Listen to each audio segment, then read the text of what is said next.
Hola, hola, hola, ¿qué tal? ¿Cómo les va? Muy buenas noches, muy buen viernes, la verdad, ¿no? Final de semana ideal para abrir este debate sobre Merlí, sobre lo que sucedió anoche en el capítulo 4 de esta serie que nos conquistó el corazón y que la verdad tiene mucha tela para cortar. Anoche vimos un montón de cosas que tienen que ver con la trama, robo de exámenes, sobre la sexualidad de los adolescentes estuvimos viendo, el rol de la Calduc, de la mamá de Merlí, que es fundamental en esta serie. Yo haría un programa solamente hablando de ella. Bueno, allí un pequeño resumen de lo que sucedía anoche en este capítulo 4 de esta primera temporada de Merlí. Recuerden que a lo largo de todo este año vamos a estar viendo las 3 temporadas, los martes y los jueves a las 23 horas. Y los miércoles y los viernes, por supuesto, vamos a estar debatiendo y ya tenemos la mesa servida, nuestra mesa virtual también un poco. Está con nosotros Sol Forcada. Sol es estudiante del Colegio Garzón Agulla y a ella le queremos preguntar, Sol, ¿es fácil acceder a exámenes robados en la escuela? ¿Circulan? Bien, en mi colegio nunca descubrí que haya un caso de gente que robara exámenes. Sin embargo, sí es muy fácil acceder a la sala de maestros, entrar y salir. Aunque siempre hay algún profesor que otro, pero nunca se sabe. Sin embargo, sí sé de gente que me contó que en sus colegios sí hay casos de alumnos que roban exámenes.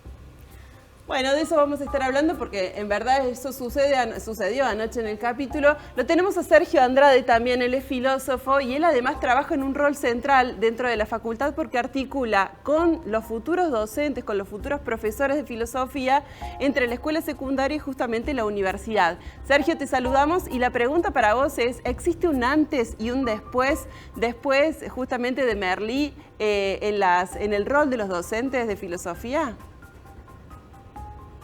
Yo creo que se podría plantear que existe un antes y un después de todo, ¿no? De cualquier inquietud que se ponga en relación a la filosofía. Y en ese punto me parece que sí, que podríamos plantear un antes y un después, como podríamos plantear un antes y un después de, por ejemplo, en su momento el mundo de Sofía. Todo aquello que de alguna manera vuelva a plantear la relevancia de la filosofía me parece que está bueno. Pero yo me preguntaba cuando me hiciste esta pregunta, ¿dónde está lo filosófico de Merlí?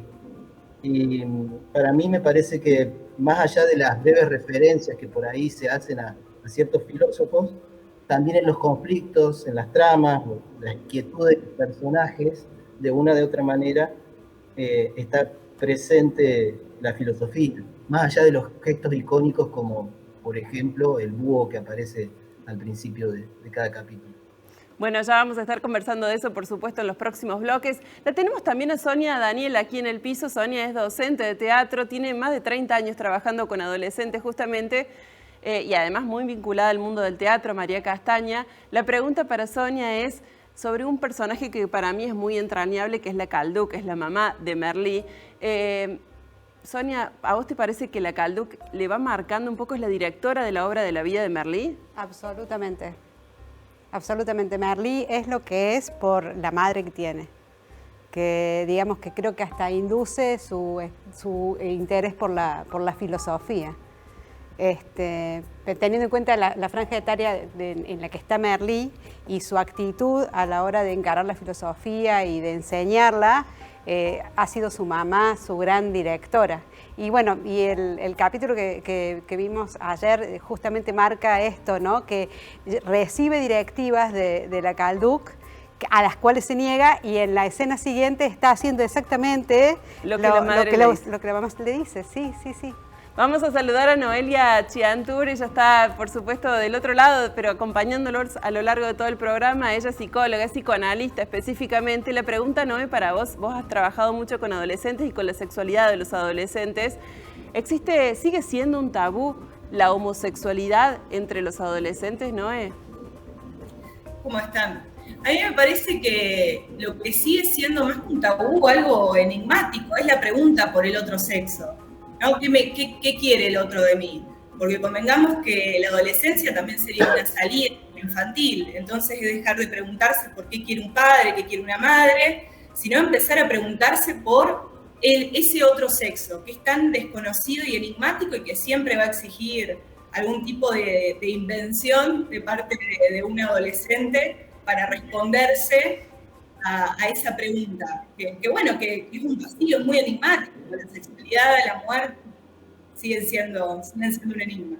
Te lo pregunto porque justamente anoche lo que veíamos eran con lo que sucede con Bruno, con este personaje que es el hijo de Merlí. Por un lado, Paul le tiene como rechazo a su elección sexual, y por otro lado, su mejor amiga Tania, que le dice: sos un marica reprimido, así se lo dice, ¿no? Sí, creo que rápidamente ante lo inesperado de un encuentro se cae fácilmente en las clasificaciones, ¿no? Bruno accede de alguna manera a cierto roce con el cuerpo de Paul, algo completamente inesperado, y Paul responde: bueno, entonces ya me doy cuenta por qué no te les tirás a las mujeres.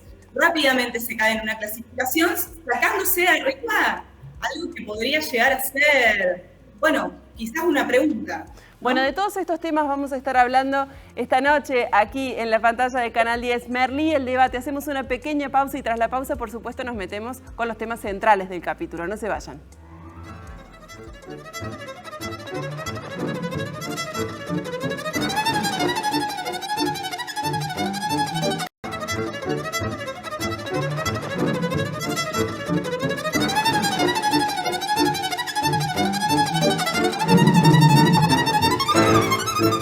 Seguimos debatiendo sobre Merlí, sobre lo que sucedió en el capítulo 4, cuyo autor, cuyo filósofo elegido en esta ocasión para presentarles a los peripatéticos fue Aristóteles y el trabajo que supone la felicidad. Vamos.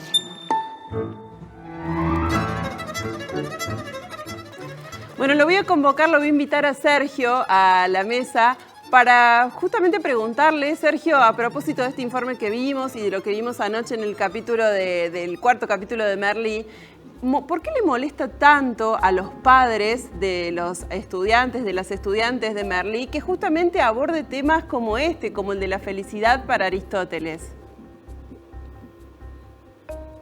A mí me parece que en el capítulo hay una escena que muestra fuertemente el lugar en donde los padres, las familias, ubican a los adolescentes.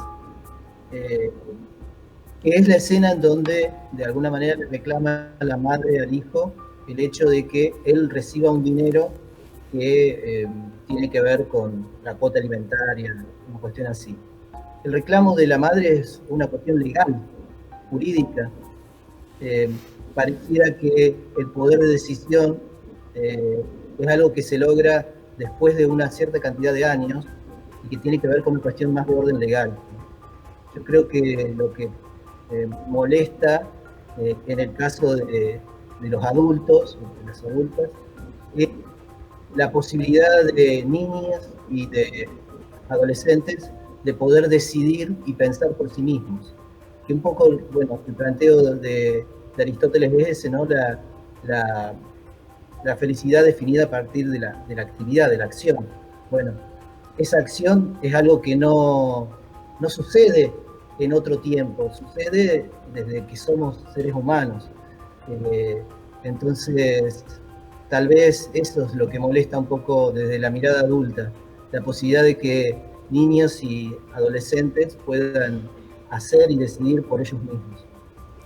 ¿Así lo crees, Sol? Usted, digo, como adolescente, vinculada también con otras y otras adolescentes, ¿existe todo el tiempo esa puja entre ustedes y sus padres o sus docentes justamente para poder decidir autónomamente? ¿Así lo ves, como en la serie?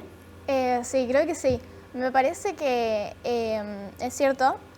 Tengo muchos amigos que siempre me plantean lo mismo, de que hay esta dicotomía entre padres y adolescentes, de que no los dejan decidir sobre su cuerpo, sus decisiones, no, hay casos donde no les dejan elegir una religión, donde no pueden tener libertad de su creencia, de su cuerpo, de su autonomía de vida. Wow, qué fuerte, ¿no, Sonia? ¿Así lo ves vos también con tus estudiantes? Sí, en el caso de mis estudiantes, digamos, tienen además la batalla en algunos casos con respecto a la vocación, ¿no? Que observo en algunos casos un gran acompañamiento. Hasta el día de hoy, decidir dedicarse al teatro es una decisión muy discutida a nivel intrafamiliar. Y en muchos casos se generan crisis justamente porque, bueno, hacelo, pero no lo hagas como una profesión. Hacelo como un hobby. Claro, hacelo como un hobby. Y además que, bueno, el hecho de que los chicos se acerquen a actividades creativas como esta, hace que se interroguen permanentemente. Y al interrogarse también interrogan al otro, o sea, interrogan hacia arriba. Y eso en algunos casos suele ser bastante incómodo. Pero a ver, ¿no es importante, no, y vos como psicóloga, que un padre esté marcando un poco no te digo proyectando en el hijo, pero digo marcando un poco el camino de por dónde tendría que andar para trabajar su integridad, digo, ¿no? ¿Cómo lo ves vos? Hay que tener en cuenta un punto fundamental que es la confianza, que siempre tiene algo de ciego, hay un punto ciego en la confianza y también de apuesta. Seguramente un padre va a estar bastante atento para tratar, digo, la palabra proyectar tiene como una doble cara, ¿no? Uno podría pensar, bueno, proyectar enseñar y modelarle una vida a un hijo o proyectar como tirar para afuera, ¿no? Dejarlo ir lejos de uno. Pero bueno, también podemos caer en una trampa, porque ¿qué se espera de un hijo?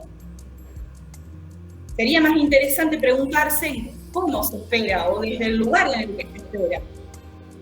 Quizás una espera activa sea la que conviene, ¿no? Sin esperanza y sin desilusión, esperar algo, pero sin condicionar, porque es fundamental que el adolescente en la salida de la infancia establezca una diferencia con los padres. Y va a haber diferencias, porque tiene que inventarse algo para poder. Bueno, también es como un duelo de los padres. Lo cierto, lo que ocurrió anoche fue que dos estudiantes puntualmente se acercan a Merlí, porque supongo que lo ven un poco a él también como un padre, y le piden una reflexión acerca de la justicia. Recordamos ese momento y después seguimos. La justicia es un término medio entre dos extremos. Cada extremo es la injusticia.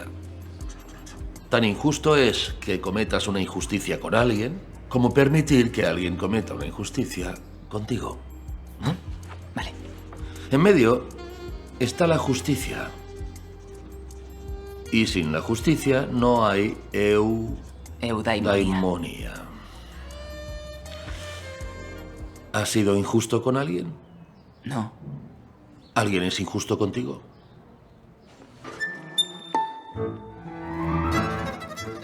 ¿Alguien es injusto contigo? Le pregunta, supongo que con un doble sentido, digo, creo yo, no sé. Pero digo, por un lado, este vínculo que él tiene con su padre, que es tan estricto y que le va marcando el camino. ¿Lo ven a eso, Sol? Vos me decías que sí. Sí. Bastante. ¿Tenés compañeros que digo, sin poner nombre propio, pero digo que están así como tan acorralados por la decisión de los padres? Bastante. Siento que hay muchos padres que tratan de proyectar su vida en la vida de sus hijos. Especialmente yo que voy a una especialidad de artes, se ve mucho, realmente mucho de cómo los padres quieren interferir en eso. Hay muchos compañeros que yo tenía antes que querían elegir la especialidad de artes y los padres directamente no los dejaron. Entonces ahí se va marcando una proyección de los padres hacia los hijos. ¿Lo ves bien retratado en la serie? Sí, mucho. ¿Sí? ¿Y vos Sonia? Sí, inclusive cómo la serie marca las distintas tipologías de padres, ¿no? Las distintas reacciones que tienen los padres hacia los cuestionamientos de los hijos, marca de alguna forma una sociedad, digamos, con la que convivimos permanentemente, sobre todo los docentes. Me da la sensación de que en esta escena puntualmente, Sergio, es como que Merlí un poco va allanando el camino para que después Joan lo termine salvando, se termine inmolando por él después del robo del examen. ¿No te parece un poco perversa esa actitud? En realidad, lo que hace Merlí en ese caso es acercarlo a un problema. Tampoco le está diciendo cómo resolverlo, ¿no? Pero es interesante la pregunta que haces porque la acción del docente, la acción de los docentes, está siempre en un límite muy fino respecto a si esta acción sobre el otro, es decir, Foucault dice, nosotros no podemos dejar de producir subjetividad, es decir, no podemos dejar de influir en el otro. En todo caso, ahí lo que habría que preguntarse, o lo que Merlí tendría que haberse preguntado es cómo influye mi palabra en ese otro. Pero esa influencia es inevitable. El tema es cómo hacemos para que esa influencia permita al otro decidir por sí mismo. ¿La filosofía es la materia más importante de la currícula, Sergio? Y para mí sí, claro. No, yo creo que el tema de la relevancia, en este caso no tiene que ver, por ejemplo, con la cantidad de horas, porque si lo viéramos desde ese lugar, no tendría esa importancia. Pero sí por el tipo de inquietudes que se plantea, es decir, por la profundidad de las preguntas. En ese caso sí, es muy relevante. Y hablando de la profundidad de las preguntas, justamente una escena que sucedió, una parte del capítulo, es cuando él les pide a sus estudiantes que escriban, aunque sea una frase, para definir lo que es para ellos la felicidad. Vamos a... Noé, te quiero preguntar, ¿no se mete mucho Merlí con la vida privada de sus estudiantes? Creo que los provoca un poco. Creo que esa también es un poco la función de un maestro, provocar algún tipo de resonancia o de espacio para posibilitar un espacio para que el otro encuentre sus propias respuestas.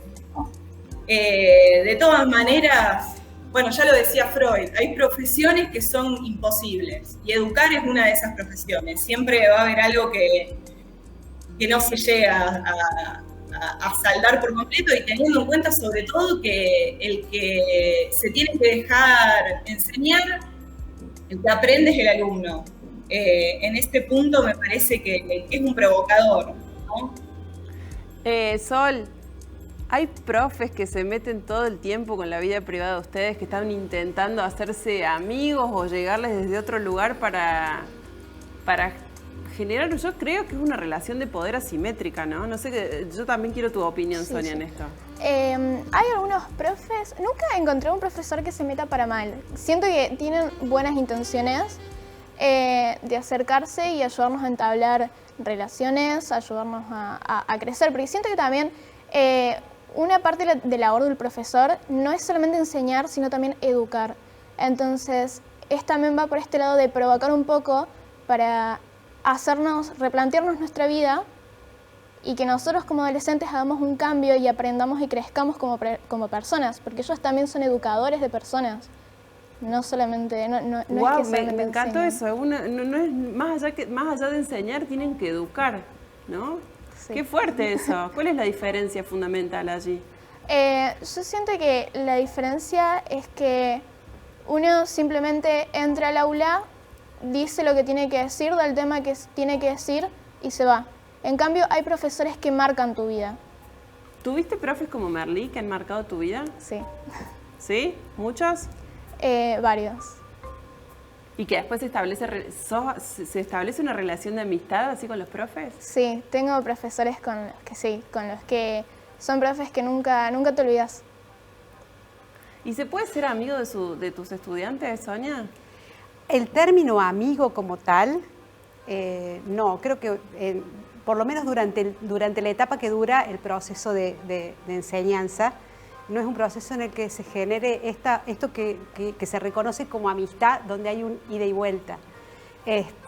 Porque de repente la problemática del alumno, por ahí nosotros como docentes accedemos a esa problemática en la medida en que podemos ir abriendo campos sensibles, pero difícilmente, digamos, compartamos nuestra situación con el alumno, más allá de algunos comentarios, algunas cosas que uno comparte también para empatizar, ¿no? Para también encontrar esto de que la relación no sea simétrica desde el punto de vista de que yo soy una persona que estoy enseñando y estoy, ojalá, como dice Sol, educando, y puedo comprender qué te está pasando durante este proceso de vida. También creo que el docente tiene que hacer la tarea de ponerse en el lugar del otro, porque además de nuestra formación y nuestro rol, hemos sido adolescentes, hemos estado sentados en el banco y hemos tenido que escuchar. Entonces, de ese aprendizaje es que aparecen también los mecanismos que encontramos de manera didáctica, pedagógica, para tratar de llegar no solamente con un concepto, sino con una aprehensión, con una sensación de que el otro se puede apropiar de lo que le estamos enseñando. O sea, ¿no te parece reprochable que Merlí se meta, por ejemplo, en la vida privada de Paul Rubio diciéndole, bueno, a ver, ponete en acción, salí a buscar trabajo? Es que no está metiéndose en la vida privada, le está marcando un camino, le está abriendo puertas.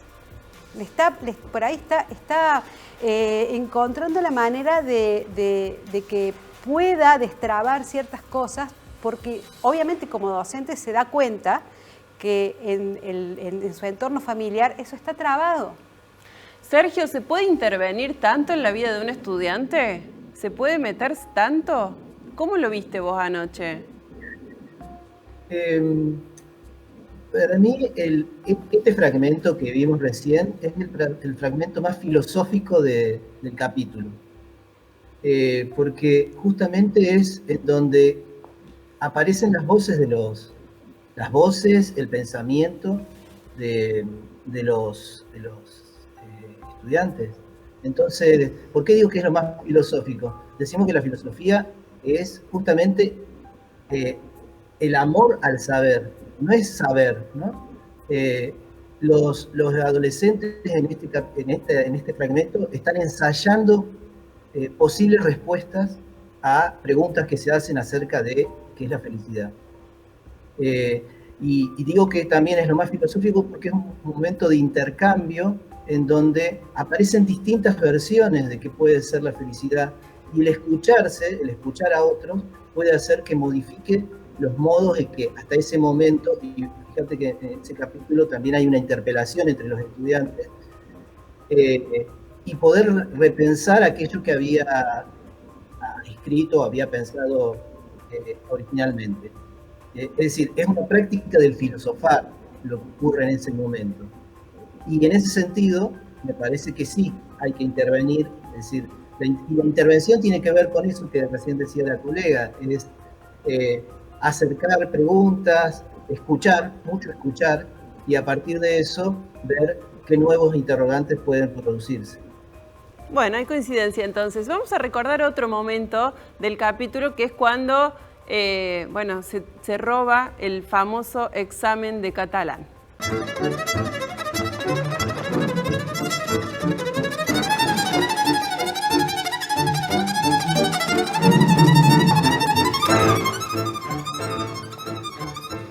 Seguimos aquí en este Merlí, el debate, y justamente estamos problematizando lo que sucedió en el capítulo 4 de esta primera temporada, cuando Bruno, o cuando Paul en realidad, interpela a Bruno acerca de su sexualidad. Vamos.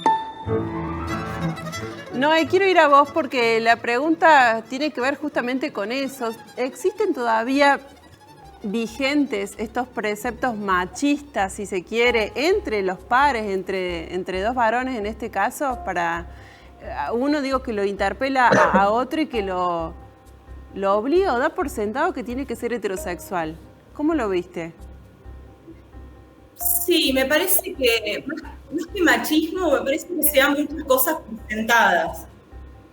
Pero tiene que ver con el tema de las clasificaciones. Ante algo que podría ser como una duda, una inquietud, rápidamente se caen en las clasificaciones porque es lo que uno tiene más a mano para tratar, hasta incluso de entender qué le pasa a uno mismo.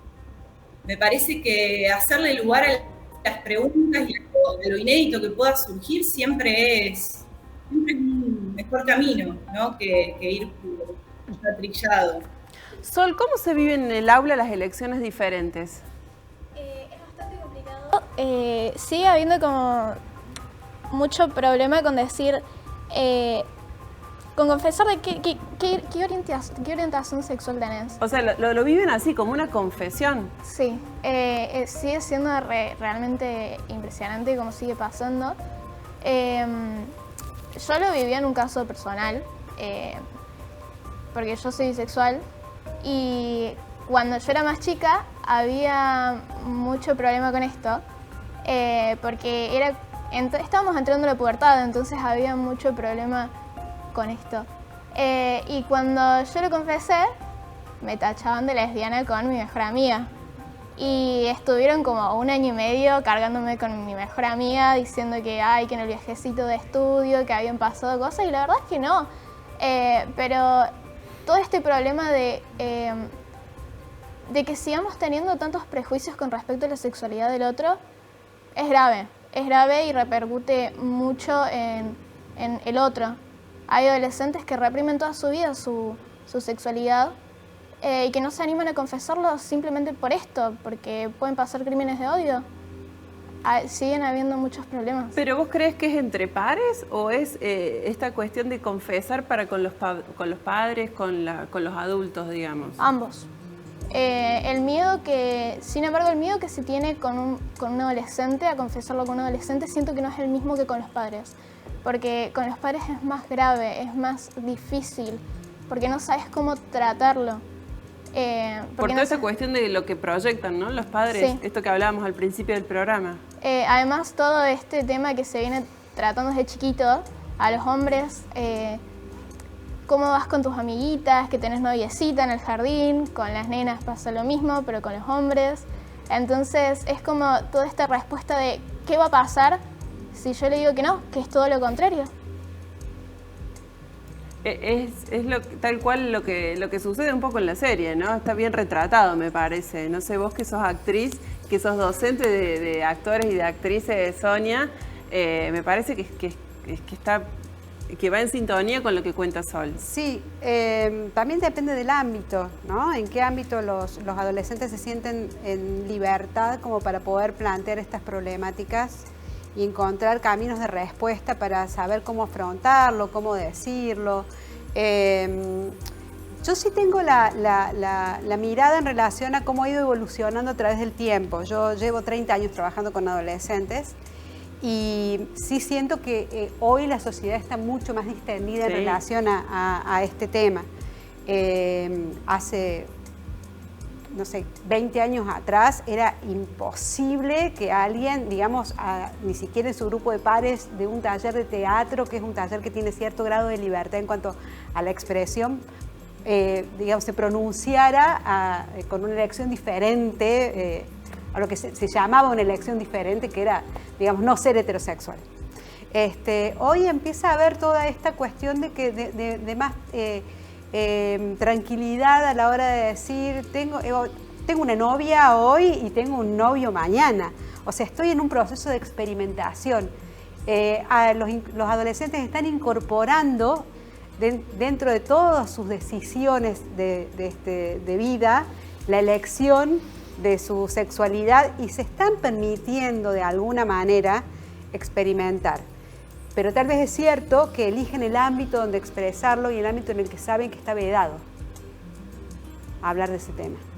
¿Por ejemplo? En el ámbito de los padres, como decía Sol, dependiendo mucho de en qué familia están involucrados. Por ahí te cuentan, mi mamá lo sabe, pero mi papá no, o a mis abuelos no les vamos a decir nada, ¿no? Y además, bueno, de parte de los adultos hay toda esta cuestión en relación a la adolescencia en el sentido de decir, bueno, es un proceso. Como la famosa, ya se le va a pasar, ¿no? Se permiten la experimentación, me encantó esa frase porque el próximo fragmento tiene que ver justamente con eso, cuando Bruno intenta tocarlo a Paul. Se permiten la experimentación, decía Sonia. ¿Coincidís con eso, Noé?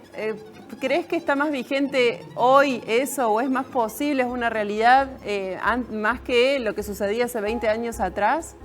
Bueno, vos sos muy joven, ¿no? Pero digo, respecto bueno, de lo que podés... Me puedo hacer una idea, sí, por supuesto que sí, me parece que sí. El tema también que me parece interesante pensar en algo que es bastante importante, ¿no? Que un gusto no define a un ser, digamos. Entonces me parece que la experimentación es importante en ese sentido. Pero sí se permite, es muy interesante esta frase que dice Paul, bueno, ¿puedo seguir durmiendo tranquilo?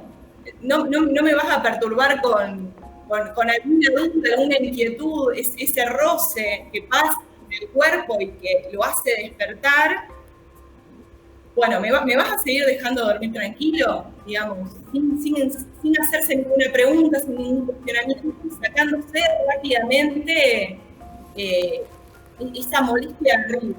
Me parece que sí, se permite más la experimentación, se lo permiten más los adolescentes, no en todos los ámbitos. Bueno. ¿Cómo lo viste, Sergio, ese fragmento? A esta cuestión que trae Noelia justamente sobre la tranquilidad o la intranquilidad que le produce a Paul saber que tiene a su lado durmiendo a un compañero, a un amigo homosexual. Yo creo que la inquietud que recién decía Noelia tiene que ver con que, hace un rato lo hablábamos con ella particularmente, vivimos en un mundo reglado por la heteronormatividad. Es decir, lo normal es la heterosexualidad. Incluso y más allá de que estemos trabajando desde una lectura de una educación sexual integral, todavía la mirada es fundamentalmente heteronormativa. ¿Y en qué se juega eso? Digamos, ¿qué cuestiones movilizan? Por ejemplo, en torno a la identidad. Es decir, una de las cosas que se ponen en juego a partir de esa otredad, de esos otros o de esa alteridad que está presente, es la posibilidad de que la identidad pueda ser otra diferente a aquella que fue asignada al momento de nacer. Creo que en eso se debate un poco, no solamente ahora, no quiero spoilear la serie, pero se va a debatir también, Paul, respecto a esta inquietud. Sol, ¿por qué crees que molesta tanto lo distinto, lo diverso? Y es muy complicado. Siento que cada uno, bien estructurado respecto a cada familia en la que nace y en cada entorno en el que se mueve.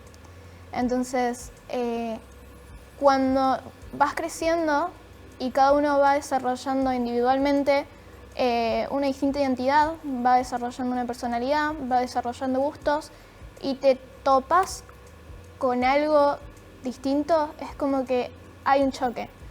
Por esto también se marcan mucho todo lo que son las tribus urbanas, los gustos de música y todo eso, que hay como todas esas peleas internas. Sin embargo, siento que en este episodio, en esta parte, siento que en sí Paul no solamente le molestó el hecho de que sea un hombre, sino también de que sí está bien experimentar la sexualidad, está bien experimentar con uno mismo y con sus gustos, pero siempre y cuando sea consentido. Porque a Paul estaba durmiendo. No. ¿Te parece un abuso de parte Sí. de Bruno? Sí.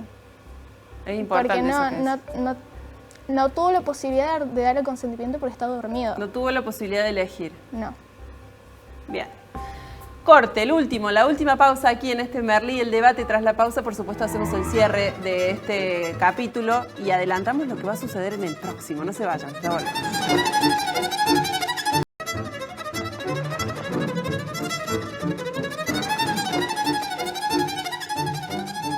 Bueno, último bloque y siempre nos pasa lo mismo con este programa. Siempre nos quedamos cortos, nos quedan un montón de cortes afuera sin poder debatir. Me parece que uno de los temas más importantes ha sido, o uno de los centrales en este capítulo que pasó, justamente la proyección de los padres para con los hijos. ¿Así lo viste vos, Sonia? Sí. Sí, sobre todo en el caso, bueno, hay dos casos puntuales, el de el hermano, bueno, en este caso el hermano que representa la figura paterna de Paul, que le dice, tenés que trabajar. Deja la escuela y ponete Sí. a trabajar. Tenés que trabajar, o sea, está decidiendo por él, lo está presionando. Lo mismo sucede con Joan, ¿no? Exacto. Con el padre ya tiene toda la vida de Joan decidida. Joan no tiene opción. No tiene opción salvo, digamos, que ojalá le suceda como personaje, realmente crear una rebelión en relación a sus deseos y poder darle a entender a su familia que no es exactamente eso que él quiere, es ser, digamos, la proyección de la vida de su padre. Gracias, Sonia, por haberte sumado a nuestro debate, ¿eh? Sol, la única forma de salir de la elección de lo que los padres, las madres quieren para los adolescentes es a través de la rebelión, como dice Sonia. Me parece que sí. Lo que pasa mucho es que cuando los padres no quieren hablar sobre eso con sus hijos, cuando no están abiertos al debate con sus hijos de yo quiero esto, yo como adolescente quiero esto para mi vida, y no me parece correcto que te metas, pasa esto, cuando los padres no aceptan que su hijo puede ser diferente y que su hijo puede tener un distinto pensamiento, un distinto todo, puede ser completamente distinto a lo que ellos esperaban, pasa esto. Los adolescentes se salen de la normativa y crean su propia identidad aparte de sus padres. No les importa si realmente a ellos les interesa que sean así o no. Muchísimas gracias, Sol, por haberte sumado. La verdad que ha sido un lujazo tenerte. Le pregunto a Noé, y también la última reflexión, y la saludo también. Noé, cuando existe justamente esta rebelión, están por un lado los deseos de los padres, de los docentes, de las madres, y por otro lado lo que los adolescentes quieren, ¿siempre queda una parte lastimada? A mí lo que dijo Sol me parece algo fundamental para esto que me preguntabas, que es el tema de la escucha. Me parece que hay que hacerle algún lugar a lo inesperado. Y me parece que al fin y al cabo el tema del sufrimiento y el padecimiento que tenemos todos, no solo los adolescentes, que tenemos todos, es con esta frase tenés que es un imperativo. Hablábamos también de la felicidad hace un momento, y cuando también se vuelve un imperativo la felicidad, tenés que ser feliz, tenés que hacer esto, tenés que hacer lo otro, de esa orden. Muchísimas gracias, Noé, por haberte sumado a nuestro debate. Lo llamo a Sergio también aquí para su reflexión final y para saludarlo y agradecerle haberse sumado. Sergio, nos decías al principio, al comienzo, que siempre hay un antes y un después de docentes que rompen el molde. ¿Te parece que también, y siguiendo la línea de lo que veníamos conversando aquí en este último fragmento, en este último bloque, es importante, es fundamental, tiene que haber siempre docentes que acompañen un poco y que ayuden a encontrar el camino de la rebelión? Sí, por supuesto. Para mí, la docencia fundamentalmente tiene que ver con una práctica política, y esa práctica política tiene que ver fundamentalmente con la irrupción de, como decía Rancière, de la palabra de aquel que no tenía palabra, de aquel que no ha podido hablar hasta el momento. Y los niños y los adolescentes tienen esa característica. Generalmente no son hablados por otros, son hablados por sus tutores, por sus padres, por sus docentes. Entonces, acuerdo con lo que decía Noelia, hay que hacer una práctica mucho más fuerte de la escucha, de la escucha de los interrogantes y de los planteos y de las experiencias que tienen niños y adolescentes, acompañar eso y acompañar ese camino que en realidad lo tienen que definir y lo tienen que decidir ellos mismos. Muchísimas gracias, Sergio, por haberte sumado también.